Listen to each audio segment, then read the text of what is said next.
Revenue అధికారుల వైఖరితో విసుగెత్తిపోయిన ఓ బాధితుడు రెవెన్యూ అధికారికి లంచం ఇచ్చుకోలేక ఏసీబీ అధికారులను ఆశ్రయించాడు. దీంతో రంగంలోకి దిగిన ఏసీబీ అధికారులు ఆ అవినీతి జలగను పట్టుకునేందుకు పక్కా వ్యూహంతో రంగంలోకి దిగారు. ఆ అధికారిని రెడ్ హ్యాండెడ్గా పట్టుకున్నారు. ఇదంతా సంగారెడ్డి జిల్లా నాల్కల్ రెవెన్యూ కార్యాలయంలో చోటు చేసుకుంది.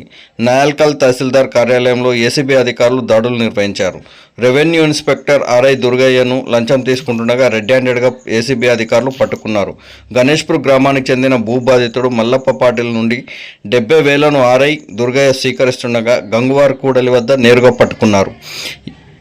ఆర్ఐ దుర్గయ్య నుండి నగదును స్వాధీనం చేసుకుని సీజ్ చేశారు. అనంతరం ఆర్ఐపై కేసు నమోదు చేశారు. తహసీల్దార్ కార్యాలయంలో ఆర్ఐ ఛాంబర్లో ఉన్న రికార్డులను అధికారులు పరిశీలించారు. మాకు తేదీ 14 జూన్ నెలల్లో మన మల్లప్ప కంప్లైంట్ ఇస్తాడండి. ఏమనేదంటే ఇక్కడ ఆర్ఐ దుర్గయ్య ₹1,00,000 డిమాండ్ చేస్తున్నాడు.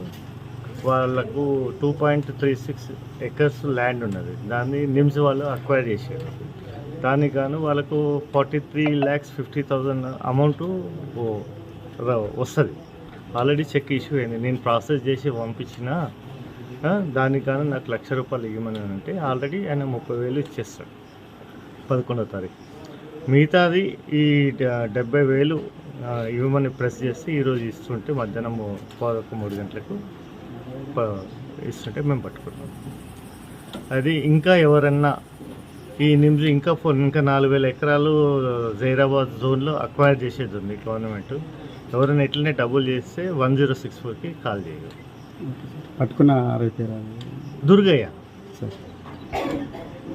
Revenue inspector Nyalkal. Okay sir, thank you.